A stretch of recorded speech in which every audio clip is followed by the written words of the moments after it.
के फैक्टर निकालने के लिए सबसे पहले हमें क्या करना चाहिए, उसका प्राइम फैक्टराइजेशन। उससे हमें उसका जो फैक्टर है वो पता चल जाएगा, यानी उसे प्रोडक्ट ऑफ फैक्टर में ब्रेक किया जा सकता है। आफ्टर दैट कुछ फॉर्मुलाज है, कुछ कॉन्सेप्ट है, उसके जरिए हम ये जानेंगे कि उसके टोटल फैक्टर कितने हैं, फैक्टर्स का प्रोडक्ट कितना है, फैक्टर का सम कितना है। ऐसे डिफरेंट डिफरेंट क्वेश्चन हमारे पास बन सकते हैं। चलिए स्टार्ट करते हैं डिस्कशन। देखिए हमारे पास थोड़ी सी थियरी है, डिस्कस कर लेना चाहिए। बताया गया कि there is an composite number n and its prime factors are a b c d and p q r s etcetera be the indices और पार्ट्स ऑफ ABCD। मतलब बोला है कि अगर किसी भी नंबर का मैं प्राइम फैक्टराइजेशन करता हूं तो उसमें ABCD जो है वो तो क्या है, इसके प्राइम फैक्टर्स, एंड PQRS जो है वो क्या है, इसकी पार्ट्स है, प्राइम फैक्टर की पार्ट्स है। यानी कि उस नंबर को एक्सप्रेस कर सकते हैं हम इस फॉर्मेट में, n is equal to a raise to the power p, b raise to power q, c raise to power r and d raise to power s। Likewise आप इस तरह से एक नंबर है, जैसे मान लीजिए नंबर है 900। अब 900 का अगर आप प्राइम फैक्टराइजेशन करते हैं तो आप किस तरह से उसे कर पाएंगे। देखिए 900 को प्राइम फैक्टराइजेशन करने के लिए आप सबसे पहले अगर सिंपली जाना भी चाहें तो आप इस तरह से कर सकते हैं कि 9 इंटू 100। अब 9 को क्या लिख सकते हैं, 3 पावर 2, और इसको आप क्या लिख सकते हैं, 10 का square, that is 2 power 2 and 5 power 2। इस तरह से भी आप ब्रेक कर सकते हैं। तो ये हो जाएगा 2 पावर 2, 3 पावर 2 एंड 5 पावर 2, जहां पर 3 5 2 3 5 2 3 5 ये तो हैं आपके क्या prime factors, A B C D ये है आपके प्राइम फैक्टर्स, और PQRS ये इनकी पार्ट्स 2 2 2 ये इनकी क्या है, पार्ट्स है। तो इस तरह से आपने देखा कि 900 का प्राइम फैक्टराइजेशन इस तरह से हो जाएगा। अब जिन बच्चों को नहीं आता वो बेसिक मेथड से भी आप जा सकते हैं, ये वाला जो बेसिक मेथड है इसके जरिए भी आप जा सकते हैं, और जिनको आता है वो डायरेक्टली कर सकते हैं। ठीक है, चलिए ये तो हो गई प्राइम फैक्टराइजेशन की बात। अब इस प्राइम फैक्टराइजेशन को देखते हुए जैसे a raise to the power p, a raise to power p, b raise power q, b raise power q, c raise power r, c raise power r। ऐसे मान लीजिए 7 भी होता और आगे भी कुछ कुछ होते तो हम आगे लिख लेते d rays power s, e rays power t, जो भी है हम आगे लिख पाते। ये भी हमें समझ में आ गया। अब यहां पर कुछ फॉर्मूलाज हैं, कुछ कॉन्सेप्ट है। कॉन्सेप्ट नंबर 1, आप इस के जरिए total number of divisors and total number of factors बता सकते हैं इस फॉर्मूला से। फॉर्मूला क्या कहता है कि जितनी भी पार्ट्स है PQRS उसको 1 से इंक्रीज करके क्या कर दो, प्रोडक्ट कर दो। 1 से इंक्रीज करो, P को 1 से इंक्रीज करो, P+1, Q को 1 से इंक्रीज करो, Q+1, R को 1 से इंक्रीज करो, R+1, S+1, T+1 and so on. इस तरह से हम कर देते हैं। ऐसा करने से क्या मिलता है, ऐसा करने से टोटल नंबर ऑफ फैक्टर्स या टोटल नंबर ऑफ डिवाइजर्स हमें मिल जाते हैं। ठीक है, सेकंड कॉन्सेप्ट आता है। अब ये टोटल फैक्टर तो आपको मिल गए, इनमें से कितने ऐसे फैक्टर हैं जो ऑड हैं, कितने ऐसे फैक्टर हैं जो ऑड हैं और कितने ऐसे फैक्टर हैं जो इवन है। तो टोटल में से, ये तो है फर्स्ट स्टेप में जो मिला टोटल में से अगर मैं ऑड अलग आइडेंटिफाई कर लूं तो बचे हुए क्या हो जाएंगे, इवन। अब ऑड कैसे आइडेंटिफाई करें ये सबसे पहले जानना जरूरी है। ध्यान से देखिएगा, किसी भी नंबर का जब प्राइम फैक्टराइजेशन हम करते हैं तो उसमें प्राइम नंबर 2 अगर आ रहा है, अगर 2 एज ए प्राइम नंबर आ रहा है, दैट मींस वो इवन फैक्टर देगा। पर मान लीजिए 2 को हम रिमूव कर दें, जैसे सपोज मान लीजिए एक नंबर है, इसमें ये वाली टर्म में डिलीट कर दूं, ये वाली टर्म को मैं ले ना फैक्टर में ना काउंट करूं, तो इसको काउंट कर लिया, इसको कर लिया, इसको कर लिया, इसको कर लिया, मतलब जहां 2 की पार्ट्स है उसे हम काउंट ना करें, उसके बाद सबको काउंट कर ले, इसको भी कर ले, इसको भी कर ले। अब कॉन्सेप्ट क्या है कि हम पार्ट्स को 1 से इंक्रीज करते हैं। जैसे ये P जो है ये 2 की पावर है, P क्या है 2 की पार्ट्स है, तो अगर ये 2 की पार्ट्स है तो सपोज थोड़ी सी देर के लिए इसे हम कंसीडर ना करें, क्योंकि 2 क्या है, इवन प्राइम, 2 क्या है, इवन प्राइम। अगर इस इवन को ही हटा दें, बचे हुए सब क्या है, ऑड प्राइम्स। समझ में आई बात। तो फॉर एन मोमेंट हम इस चीज को कंसीडर नहीं कर रहे हैं, इस चीज को कंसीडर हम नहीं कर रहे हैं। अच्छा बचा क्या, Q+1, R+1, S+1, ये सभी क्या है, ऑड। ये सभी क्या है, ऑड प्राइम्स की पावर्स है, सभी क्या है, ऑड प्राइम्स की पावर है, जिनको 1 से इंक्रीज किया गया। 1 से इंक्रीज करने का फंडा तो हमें इसलिए समझ में आ गया कि जब भी टोटल निकालेंगे पार को 1 से इंक्रीज करके प्रोडक्ट करेंगे। अब पार को 1 से इंक्रीज करके प्रोडक्ट करेंगे, इससे तो मिलेंगे टोटल। ऑड की जब भी बात आएगी, जो 2 की पार्ट्स वाले हैं उन्हें हम रिड्यूस कर देंगे, वहां से एलिमिनेट कर देंगे। तो 2 की पार्ट्स वाले हैं ये, इन्हें हम यहां से हटा रहे हैं, तो क्या बचा, Q+1, R+1, S+1। समझ में आया। अब इसको देखिए, ये तो समझाने के लिए था, पर मैं यहां अभी इसको फिलहाल यहां से अपन यहां से भी शो कर देते हैं, क्योंकि ये अलग फॉर्मूला है। कॉन्सेप्ट समझाने के लिए हमने बता दिया है कि P+1 वाले को इंक्लूड नहीं करना है, P+ वाले को, क्योंकि P+1 किसको दे रहा है, वो 2 की पावर्स को दे रहा है। इसलिए आप जब भी प्राइम फैक्टराइजेशन करें, अगर उसमें 2 की पावर आ रही है उसे हटा दें, और 2 की पावर नहीं आ रही है तो यकीन मानिए जितने भी फैक्टर आपके टोटल बनेंगे वो अपने आप ऑड ही बनेंगे, क्योंकि 2 तो आ ही नहीं रहा। मान लीजिए किसी नंबर का प्राइम फैक्टराइजेशन आपने किया और बाई चांस उसका प्राइम फैक्टराइजेशन ऐसे आ गया, तो पहले ही अटेम्प्ट में आपको 2 तो एलिमिनेट हो गया, तो मतलब वहां जितने भी फैक्टर्स हैं सब क्या है, ऑड है, इवन फैक्टर क्या है, 0। तो इवन बनाने के लिए रिस्पांसिबल कौन है, 2। यानी कि जब भी 2 की पावर्स वाले को इंक्लूड करेंगे वो हमें इवन भी देंगे, इवन और ऑड दोनों देंगे। 2 की पावर्स वाले को हटा दीजिए, P+1 को हटा दीजिए, तो बचे हुए क्या हो गए, ऑड। और टोटल में से ऑड हटा देंगे तो बचेंगे क्या, इवन। डोंट वरी, हम क्वेश्चन भी आपको लेके बताएंगे, फिलहाल आप इसे नोट कर लीजिए। और नेक्स्ट जो पार्ट बचा वो ये है कि आपको टोटल में से ऑड को माइनस कर देंगे, इवन फैक्टर मिल जाएंगे। तो नेक्स्ट आता है total number of even factors of a number is equal to total number of factors minus total number of odd factors. ठीक है, तो ये आपकी बात हो गई। अब तीनों पॉइंट पर बेसिस एक क्वेश्चन हम लेने वाले हैं, अप्लाई करिएगा, कॉन्सेप्ट बड़ा आसान है। ठीक है, चलिए पहले इसे नोट कर लीजिए, उसके बाद हम क्वेश्चन की ओर बढ़ने वाले हैं। ठीक है, तो ये तो एक सिंपल सा कॉन्सेप्ट था जो हमें फैक्टर्स को लेके पता होना चाहिए, और हमारे पास इस तरह से यहां हमने 3 पॉइंट्स डिस्कस कर लिए हैं। ठीक है, तो ये 3 पॉइंट्स हमने डिस्कस कर लिए हैं, और आप चाहे तो तीनों पॉइंट्स को पहले नोट कर लीजिए, फिर हम आगे बढ़ जाएंगे। ठीक है, चलिए डन, ये वाला पार्ट नोट हो गया। अब हम इसको लेके आगे चल रहे हैं। तीनों फॉर्मूलाज आपको याद है, फर्स्ट फॉर्मूला ये है, सेकंड ये है, और टोटल माइनस ऑड है तो इवन का भी आंसर आ जाएगा। चलिए अप्लाई करना इंपॉर्टेंट है, अप्लाई करना हम सीख रहे हैं। क्वेश्चन देख लीजिए ध्यान से। क्वेश्चन क्या है? Find the total number of factors. पहले तो टोटल फैक्टर निकालिए, देन ऑड फैक्टर्स निकालिए, देन इवन फैक्टर्स भी निकालिए, और नंबर क्या है? 2100, इस नंबर के फैक्टर। अब देखिए हमने क्या कहा आपको, सॉल्यूशन में सबसे पहले तो आपको क्या करना पड़ेगा? फैक्टराइजेशन करना पड़ेगा n का, और n का फैक्टराइजेशन आई थिंक तो सभी बच्चों को आ जाएगा। जिसको नहीं आता है वो इस वाले प्रोसेस से कर लेगा, 2100 वाले प्रोसेस से कर लेगा, और जिसको डायरेक्टली आता है वो कॉमन सेंस से कर लेगा। देखिए कॉमन सेंस क्या कहता है कि भाई 21 किससे बना होगा? 3 into 7 से बना होगा, है ना? 21 किससे बना होगा? 3 into 7। और 100 किससे बना होगा? 10 का स्क्वायर। तो 10 का स्क्वायर कैसे आएगा? 2 की पावर 2, 5 की पावर 2, इस तरह से आ गया ना, तो हो गया हमारा काम। तो यानी कि n को हम लिख सकते हैं 2 raised to the power 2, उसके बाद 3 raised to the power 1, 5 raised to the power 2, 7 raised to the power 1। और जिनको डायरेक्टली ऐसे नहीं आता इस वाले प्रोसेस से तो आप कर ही लेंगे, प्राइम फैक्टराइजेशन के जो बेसिक मेथड होता है उससे आप कर लेंगे, राइट। चलिए ये वाला पार्ट भी नोट हो गया। अब बारी आती है कि सर फॉर्मूला अप्लाई कैसे करें, इसकी बारी आ जाती है। तो फॉर्मूला अप्लाई कैसे करना है ये चीज भी आप जान लीजिए। सबसे पहले हम निकालेंगे टोटल नंबर ऑफ फैक्टर्स। सबसे first point total number of factors. देखिएगा भाई, टोटल नंबर ऑफ फैक्टर्स भी बोल सकते हैं, डिवाइजर्स भी बोल सकते हैं। तो किसी भी नंबर के जो फैक्टर्स होंगे वो टोटल कितने आएंगे? हमने आपको क्या कहा कि सबसे पहले तो आप पास के टर्म में प्राइम नंबर की power a rays power p, b raise power q, c raise power r, इस तरह से आप ड्रॉ कर लेंगे, प्राइम नंबर की पार्ट्स में ब्रेक कर लेंगे। अब पार्ट्स को 1 से इंक्रीज करके प्रोडक्ट करेंगे। प्रोडक्ट करने से पहले पार को 1 से इंक्रीज करो, तो 2 को 1 से इंक्रीज करो, इस पार को भी 1 से इंक्रीज करो, 1 + 1, इस पार को भी 1 से इंक्रीज करो, 2 + 1, इस पार को भी 1 से इंक्रीज करो। अब सोल्व करिए, ये हो जाएगा 3 × 2 × 3 × 2, कितने हो गए? 9 4 जा 36 या 6 6 जा 36। तो हमें जो फैक्टर्स मिले, हमें मिल गए 36 टोटल फैक्टर्स। टोटल फैक्टर कितने मिल गए? 36। अब इनमें से ऑड फैक्टर्स की बात करनी है, तो ऑड फैक्टर्स कितने हैं? ऑड नंबर ऑफ फैक्टर्स की बात करनी है। तो हमने आपको क्या बताया था कि 2 वाली पार्ट्स को छोड़ दीजिए, 2 वाली पार्ट्स को छोड़ दीजिए, यानी कि इस वाली चीज को हम यहां स्किप कर देंगे, तो यहां भी इस वाली चीज को स्किप कर देंगे, तो बचे हुए सब क्या है? ऑड।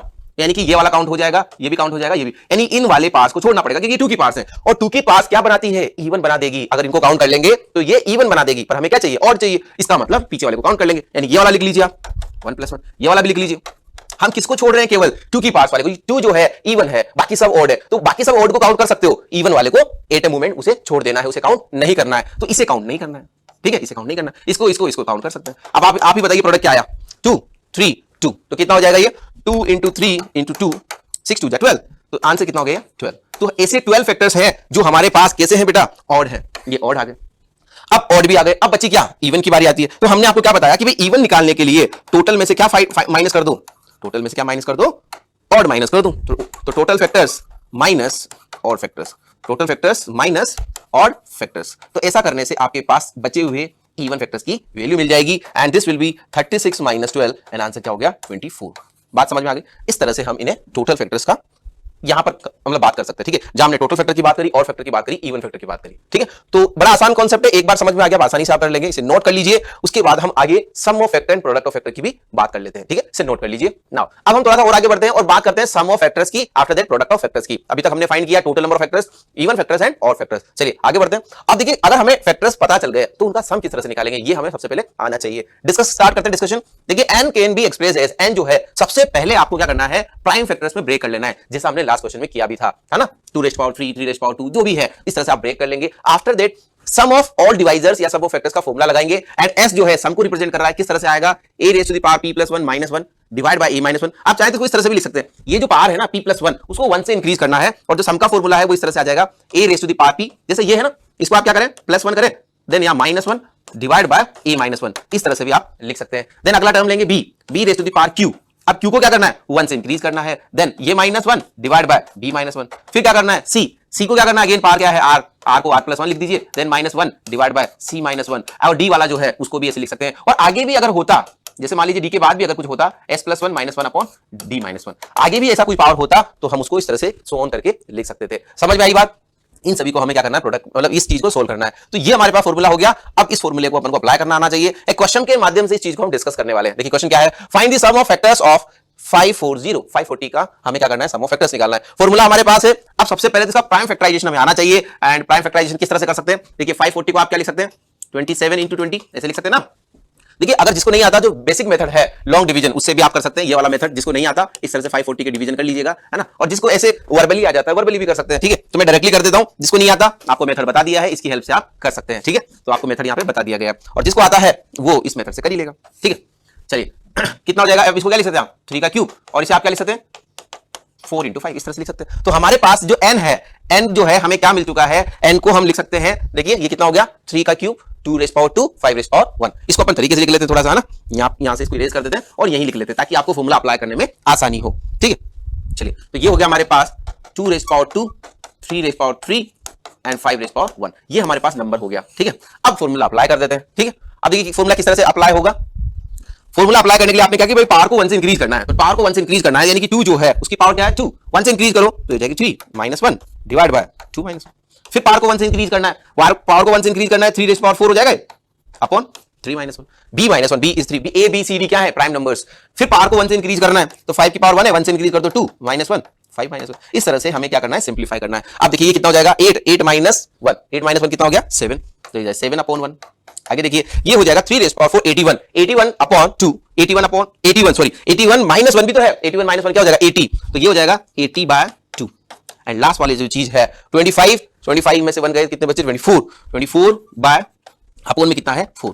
तो जो फाइनल सम है वो हमारे पास आ जाएगा, अगर आप यहां ध्यान से देखें तो s की जो वैल्यू हो जाएगी this will be 7 into 40 into 24 by 4 6, ये हमारे पास हो जाएगी वैल्यू। अब इसे मल्टीप्लाई कर लेते हैं तो जाएगा 7 इंटू 240 और फिर फर्दर आप मल्टीप्लाई कर दीजिएगा, दिस विल बी 0 7 4 जा 28 है ना, 7 4 जा 28 कैरी ओवर 2 14 और 2 16, तो ये हमारे पास आंसर हो जाएगा। ठीक है, तो प्रोसीजर अगर आप प्रोसीजर से चलेंगे तो बड़ी आसानी के साथ आप इसे कर पाएंगे एंड आई होप सो ये चीज आपको समझ में आ गई है। ठीक है, चलिए इसे नोट कर लीजिए। अब जैसे आपने सम का फॉर्मूला पढ़ा, अप्लाई करना सीखा, ऐसे के ऐसे एक फॉर्मूला प्रोडक्ट के लिए भी है, वो भी हम साथ ही डिस्कस करने वाले हैं। फिलहाल आप इसे नोट कर लीजिए। ठीक है, तो ये आपका सम का फॉर्मूला हो गया, एप्लीकेशन भी आप लोगों ने देख लिया है और किस तरह से हमें अप्लाई करना है, और आगे भी अगर और भी प्राइम फैक्टर होते तो इसे हम आगे e raise to the power t + 1 - 1 इस तरह से हम आगे भी बढ़ा सकते थे। फिलहाल के लिए आप इसे नोट कर लीजिए। ठीक है, चलिए तो ये हो गया आपका सम का फॉर्मूला। आगे चले, अब आगे जो सम के बाद नेक्स्ट टॉपिक जो आता है that is product of factor. Same इसी तरह से हमें प्रोडक्ट ऑफ फैक्टर का भी एक फॉर्मूला दिया गया है, ध्यान से देखिए क्या है, the product of factor of a composite number n is given as, यही हमें फॉर्मूला दिया गया है n raise to the power n/2। n क्या है वो नंबर, और स्मॉल n क्या है, स्मॉल n के बारे में बताया गया है, small n is the total number of factors of n, यानी कि सबसे पहले तो हमें टोटल नंबर ऑफ फैक्टर्स निकालने पड़ेंगे और उसका हाफ करके उसे n पर पावर में लगाना पड़ेगा। ऐसा करने से हमें क्या मिल जाएगा, प्रोडक्ट ऑफ द फैक्टर्स। ठीक है, स्टार्ट करते हैं क्वेश्चन और क्वेश्चन के बाद सॉल्यूशन। देखिए find the product of divisors of 7056। अब देखिए 7056 के divisor, divisor means factors, right, तो उनका प्रोडक्ट चाहिए। तो सॉल्यूशन क्या होगा, सबसे पहले तो इसका प्राइम फैक्टराइजेशन कर लेते हैं अपन। तो 7056 को अगर डिवाइड करें तो आप डायरेक्टली भी कर सकते हैं, 8 से कर लेगा, 8 से अगर डिवाइड कर लेंगे तो उससे क्या होगा, थोड़ा टाइम बचेगा। वैसे तो 2 2 2 देखो तरीका क्या है कि 2 2 2 से करना चाहिए, पर हम टाइम सेव करने के लिए 8 से कर सकते हैं। देखिए कितना हो जाएगा, 8 से डिवाइड करेंगे 8 8 जा 64, उसके बाद ये कितना हो जाएगा 6, अगेन 8 8 जा 64 और ये कितना बचेगा, फिर 2 से डिवाइड कर ले 4 4 1, उसके बाद 441 किसका होता है 21 का, तो 21 का हो गया ना, तो ये हो जाएगा 21 3737 दो बार आ जाएगा। ठीक है, इतनी बात है, ये भी 21 है, ये भी 21 है, तो इतना आइडिया हमें मिल जाता है ना। देखिए तो जल्दी से इसको लिख लेते हैं। ये कितना हो गया 2 का क्यूब और 2 की power 1 that is 2 raise to the power 4। एक चीज क्लियर है, 2 रेज़ पावर 4, क्योंकि ये 2 रेज़ पावर 3 2 रेज़ पावर 1, तो 2 रेज़ पावर 4। उसके बाद 21 में आप किस तरह से लिख पाएंगे, 21 में भी आप लिख सकते हैं 3 का स्क्वायर और 7 का स्क्वायर, इस तरह से आप लिख सकते हैं। ठीक है, क्लियर हो गया भाई। अब इसके बाद बारी आती है कि सर टोटल फैक्टर्स कैसे निकालेंगे। तो टोटल फैक्टर्स निकालने के लिए आपको फॉर्मूला तो पता है ही सही, आपको इवन और ऑड का कांसेप्ट तो लेना ही नहीं है, इवन ऑड का तो अभी पूछा ही नहीं है, टोटल फैक्टर्स की बात की है। तो सभी पार्ट्स को 1 से इंक्रीज करके, सभी पार्ट्स को 1 से इंक्रीज करके हम क्या कर देंगे, प्रोडक्ट कर देंगे। तो ये हो जाएगा 4 + 1, इसको भी 1 से इंक्रीज कर दो 2 + 1, इसको भी 1 से इंक्रीज कर दो 2 + 1, इस तरह से ये हो जाएगा। ठीक है, तो ये जो प्रोसीजर है ये केवल समझाने के लिए है ना, आप लोगों को ये आता भी है, जिसको नहीं आता वो एक बार ट्राई कर सकते हैं। देखिए खुद से ट्राई करेंगे तो ज्यादा सीखने को मिलेगा। ठीक है, सभी पार्ट को 1 से इंक्रीज कर दिया है। आफ्टर दैट हमें क्या करना है, केवल अब प्रोडक्ट करना है। ये हो जाएगा 5, ये हो जाएगा 3, ये हो जाएगा 3 9 हो ना, कितना हो गया, इसके बाद ध्यान से देखिए हो जाएगा 9 और 9 × 5 45, 9 × 5 45, इस तरीके से हमें मिल गया। अब टोटल नंबर ऑफ फैक्टर्स की तो बारी आ गई 45। अब ध्यान देने वाली बात यह है कि जो हमारा प्रोडक्ट ऑफ फैक्टर्स है उसका आंसर क्या होगा, प्रोडक्ट ऑफ फैक्टर्स का आंसर क्या होगा, ये चीज का हमें आंसर देना है। ठीक है, अब इसका आंसर क्या होगा, n मतलब वो नंबर और उसकी पावर क्या हो जाएगी n/2, यानी कि ये जो टोटल नंबर ऑफ फैक्टर्स है ये n को रिप्रेजेंट कर रहे हैं। मतलब हमारा जो आंसर हो जाना चाहिए 7056 की होल पावर 45/2, ये हमारा आंसर है। अब बहुत सारे बच्चे सोचेंगे कि सर 45/2 किस तरह से सोल्व होगा, ये तो हमें समझ ही नहीं आ रहा, क्योंकि प्रोडक्ट है। अब प्रोडक्ट क्या है, जितने भी नंबर्स हैं ये सब क्या है, प्राइम नंबर्स है। अब इनका प्रोडक्ट भी क्या आना चाहिए, एक प्राइम नंबर का प्रोडक्ट, क्योंकि सभी प्राइम नेचुरल नंबर होते हैं तो आंसर नेचुरल नंबर में आना चाहिए। फिर आप कहोगे कि सर ये तो डिवाइड नहीं हो रहा, तो ये किस तरह से कैंसिल आउट होगा। तो यहां एक इंपॉर्टेंट बात जानने वाली है कि अगर ये इवन नंबर आता है, जैसे ये इवन नंबर आता, लेट्स से ये 45 ना आकर 46 आता, तब तो बड़ी आसानी के साथ सोल्व हो जाता, आंसर आ जाता। पर जब भी ये ऑड नंबर आएगा, इसका मतलब है, ध्यान दीजिएगा, एक इंपॉर्टेंट बात बोलना चाह रहा हूं, जब भी ये ऑड नंबर आएगा इसका मतलब है कि ये जो गिवन नंबर था ये एक परफेक्ट स्क्वायर था। क्यों आता है ऑड परफेक्ट स्क्वायर में, देखिए ध्यान से देखिए, अगर ये परफेक्ट स्क्वायर था तो यहां सभी क्या थे, इवन इवन इवन, सभी पावर्स क्या थी, इवन पावर्स, और सभी पावर्स को, इवन पावर्स को 1 से इंक्रीज किया। ध्यान दीजिएगा, यहां इवन, यहां इवन, यहां इवन, 1 से इंक्रीज करो ऑड, 1 से इंक्रीज करो ऑड, 1 से इंक्रीज करो odd, odd into odd into odd, odd number आया। समझ में आया?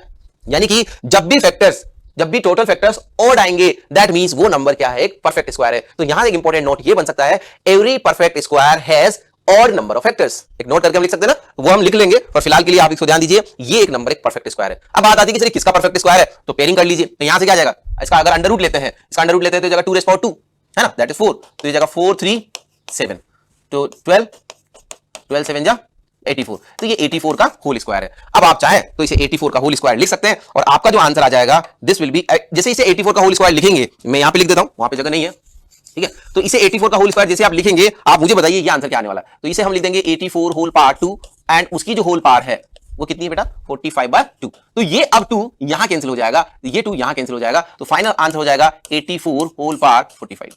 ये हमारा फाइनल आंसर हो जाएगा, ठीक है। तो जब भी ये पावर इसको नहीं कट कर रही होगी, दैट मींस अंदर वाला परफेक्ट स्क्वायर है, तो उसे परफेक्ट स्क्वायर में बदलेंगे, एंड परफेक्ट स्क्वायर में बदलने के बाद वो पावर 2 कट जाएगी, और ये हमारा आंसर आ जाएगा। क्या ये चीज आपको क्लियर है? ये चीज आपको बहुत अच्छे से आनी चाहिए बेटा, ये इंपॉर्टेंट बात हो जाती है, तो नोट करके आप सभी लोग लिख लीजिए। मैं यहां पे लिख देता हूं, जैसे इस चीज को यहां पे थोड़ा सा ऊपर लिख लेते हैं। अब नोट करके आपको क्या लिखना है, ये चीज का आपको ख्याल रखिए, क्या है, नोट करके आपको क्या लिखना है, every perfect square has how much factors, odd number of factors. लिखिए आप सभी लोग, नोट क्या लिखेंगे, एवरी परफेक्ट स्क्वायर, किसी भी नंबर का अगर परफेक्ट स्क्वायर है, has odd number of factors, ठीक है, every perfect square has odd number of factors. तो किसी भी परफेक्ट स्क्वायर के फैक्टर्स होंगे वो कैसे होंगे, ऑड फैक्टर्स होंगे, इस चीज का आपको ख्याल रखना है, ठीक है। एवरी परफेक्ट स्क्वायर, दुनिया में जितने भी परफेक्ट स्क्वायर है, कोई भी उठा लीजिए, लेट्स से 36 एक नंबर में ले रहा हूं, ये परफेक्ट स्क्वायर है, और इसके फैक्टर्स की अगर बात करें तो देखिए 1 इसका फैक्टर है, 2 3 4 भी इसका फैक्टर है, आफ्टर दैट 6 इसका फैक्टर है, उसके बाद 9, उसके बाद 12, उसके बाद 18, और उसके बाद 36। अब फैक्टर्स काउंट कर लीजिए एक बार, कितने हो रहे हैं, देखिए 1 2 3 4 5 6 7 8 9, 9 मतलब ऑड फैक्टर्स। तो आप ऐसे कितने ही एग्जांपल ले लें, जितने भी परफेक्ट स्क्वायर होंगे सबके सब फैक्टर कैसे होंगे, ऑड नंबर ऑफ फैक्टर्स होंगे। यानी कि अगर आपके पास 4 ऑप्शन आ जाते हैं, है ना, एक बड़े बड़े नंबर्स आ जाते हैं, और आपके पास एक ऑब्जेक्टिव क्वेश्चन जब भी आ जाता है, आपके पास आ जाता है, तो आप सबसे पहले उसके फैक्टर्स निकाल कर भी आप जज कर सकते हैं कि गिवन नंबर है वो एक परफेक्ट स्क्वायर है या नहीं है। इस तरह से भी आप चेक कर सकते हैं, ठीक है। चलिए, तो हमने last time square and square root में भी पढ़ा था कि गिवन नंबर एक परफेक्ट स्क्वायर है या नहीं है। तो 3 से डिवाइड हो जाएगा या तो कंप्लीट, या 3 से डिवाइड होने पे 1 रिमाइंडर देगा, वो वाली चीज भी आप यूज कर सकते हैं। एक ये भी चीज यूज कर सकते हैं कि अगर उसके फैक्टर्स निकाले और ऑड फैक्टर्स आ रहे हैं, दैट मींस वो नंबर एक परफेक्ट स्क्वायर है, और इवन फैक्टर्स आ रहे हैं, टोटल नंबर फैक्टर इवन आ रहे हैं, इवन आने का मतलब है वो नंबर परफेक्ट स्क्वायर तो नहीं है ना, वो नॉन परफेक्ट स्क्वायर है। तो ये जो छोटी छोटी बातें हैं, कई बार ओलंपियाड्स वगैरह में यहाँ पे क्वेश्चन बन जाता है, ठीक है। इस चीज का आपको ख्याल रखना है, और ये आपका आंसर हो गया। जब भी ऐसे आंसर आपको ये कट ना करे, मतलब ये ओड आ जाए और ये कट ना करे, तो ट्राई टू कन्वर्ट जो ये बेस है आपका, जो नंबर है, इससे परफेक्ट स्क्वायर बनाने का कन्वर्जन करें, उसके बाद ये 2 से 2 कैंसिल हो जाएगा और फाइनल आंसर आपका आ जाएगा, ठीक है। तो ये वाली बात हमारी कंप्लीट होती है फैक्टर्स की, इसे आप नोट कर लीजिए। अब आगे हम बात करेंगे साइक्लिसिटी की।